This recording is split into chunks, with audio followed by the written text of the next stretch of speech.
আজ বানালাম বাড়িতে চিঁড়ের পোলাও। প্রথম আমি এখানে চিঁড়েটাকে নিয়ে নেওয়ার পর আমি কিছুক্ষণের জন্য ভিজিয়ে রেখেছিলাম। ভিজানোর কিছুক্ষণ পর চিঁড়ে থেকে জলটা ছেঁকে নিলাম এবং পরিষ্কার জল দিয়ে চিঁড়েটাকে ধুয়ে নিলাম। ধুয়ে নিয়ে আমি জল ঝরার জন্য রেখে দিয়েছিলাম সাইডে। কড়ার মধ্যে নিয়ে নিয়েছি সাদা তেল ও তাতে ক্যারি পাতাটা হালকা ভাজা ভাজা হয়ে গেলে আমি তার মধ্যে দিয়ে দিয়েছিলাম ছোটো ছোটো করে রাখা গাজর কুচিটা দিয়ে দেওয়ার পর আমি ভালো করে গাজরটাকে ভেজে নিচ্ছিলাম।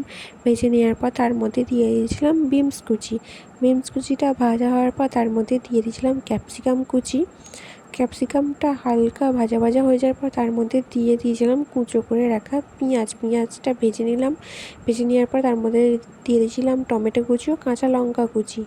দেওয়ার পর সবগুলো জিনিসকে ভালো করে ভেজে নেওয়ার পর তার মধ্যে দিয়ে দিয়েছিলাম নুন ও হলুদ গুঁড়ো। ওই দুটো ভালো করে মিশিয়ে নেওয়ার পর তার মধ্যে দিয়ে দিয়েছিলাম আমি ম্যাগি মশলা। 3টে উপাদানকে ভালো করে মিশিয়ে নিচ্ছিলাম। মিশিয়ে নেওয়ার পর তার মধ্যে দিয়ে দিয়েছিলাম সেই জল ঝরে রাখা চিঁড়েটা দিয়ে দেওয়ার পর ভালো করে চিঁড়েটা মিশিয়ে নিলাম। ঠিক নামানোর কিছুক্ষণ আগে আমি দিয়ে দিয়েছিলাম পাতিলেবুর রস। আমাদের চিঁড়ের পোলাওটা রেডি। খেতে খুব সুস্বাদু হয়েছিল। প্লিজ আমার যদি ভিডিওটা ভালো লাগে লাইক কমেন্ট ও এবং